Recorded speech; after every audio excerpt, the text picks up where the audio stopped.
36 വർഷമായിടാ വെൻസേ ഞാൻ പോലീസിൽ. ഇതിനിടയിൽ പുറത്ത് അറിയുന്നതും അറിയാത്തതുമായ പല ചെറ്റത്തരങ്ങളും ഞാൻ ചെയ്തിട്ടുണ്ട്. പക്ഷെ അതിനൊന്നും എനിക്ക് ഒരു റിഗ്രറ്റും ഇല്ലടാ. 2 ദിവസം കഴിഞ്ഞ് ഞാൻ ഡിപ്പാർട്ട്മെന്റിൽ നിന്ന് റിട്ടയറായി DYSP മെഡലും വാങ്ങി ഇറങ്ങുമ്പോൾ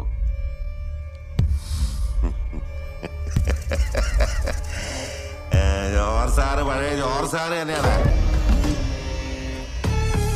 നീ ആരെയാണ് ഈ പേടിപ്പിക്കുന്നേ? എന്നെ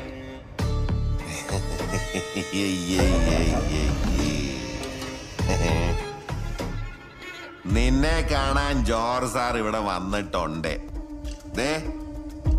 നിന്റെ മുമ്പിൽ ജോർജ് സാർ ഇങ്ങനെ നിൽക്കുന്നുണ്ടേലേ, നീ ജോർജ് സാറിനെ ഇനിയും കുറെ അറിയാനുണ്ടനിയാ.